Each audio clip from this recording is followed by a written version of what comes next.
Saturday ஈவினிங்காக என்னோட கார்டனிங்கில் வேலையெல்லாம் கொஞ்சம் இருந்துச்சு. அந்த வேலையெல்லாம் பார்க்க ஆரம்பிச்சிட்டேன். இந்த அடிக்கிற வெயிலுக்கு இந்த ரோஜா செடிகள்லாம் எல்லா செடியும் காஞ்சு போய் வாடி போய் கிடந்துச்சு. சரின்ட்டு ஒரு 5 மணிக்கு மேலே தான் தண்ணி விட ஆரம்பித்தேன். எப்போதுமே காலையில் 9 மணிக்குள்ளே, சாயங்காலம் 5 மணிக்கு மேலே விடுங்க. அடிக்கிற வெயிலில் விட்டிங்கன்னா அந்த தண்ணி பட ஒரு மாதிரி ஆயிரும், இலைகள்லாம் கருவி போயிடும். அதுக்கப்புறம் என்னோட வெயிட் லாஸ் ரெசிபியும் ஸ்டார்ட் பண்ணி இந்த ரெசிபி பண்ணுறதுக்கு சும்மா தக்காளி வெங்காயம் இருந்தாவே போதும். உங்கள்கிட்ட வெஜிடபிள்ஸ் ஏதாவது இருந்தாலும் சேர்த்துட்டு பண்ணிங்கன்னா சூப்பராகவே ரெடி ஆயிரும். இதுக்கு நான் கரம் மசாலா, சிக்கன் மசாலா இது 3 சேர்த்து நல்லா வதக்கினதுக்கு அப்புறம் ஓட்ஸ் 4 ஸ்பூன் சேர்த்து அதுக்குண்டான தண்ணியும் சேர்த்து நல்லா வேக வச்சிட்டேன். வெந்ததுக்கப்புறம் நானும் பாப்பாவுக்கு சைட் பை சைடாக தோசை ஊற்ற ஆரம்பிச்சிட்டேன். நான் ஒரு பக்கம் வேலை பார்த்துட்டு இருக்கேன், அவர் ஒரு பக்கம் வேலை பார்த்துட்டு இருந்தா. அந்த ஸ்டூலை எடுத்து கீழே போட்டதும் போது அதை எடுத்து அது மேலே ஏறி நின்று பாத்திரம் விளக்க ஆரம்பிச்சிட்டா.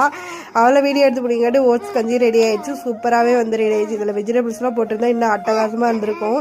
என்னோட வெயிட் லாஸ் ஜர்னியில் கலந்துக்கணும் அப்படின்னா மறக்காமல் சப்ஸ்கிரைப் பண்ணி லைக் பண்ணுங்கள். டட்டா.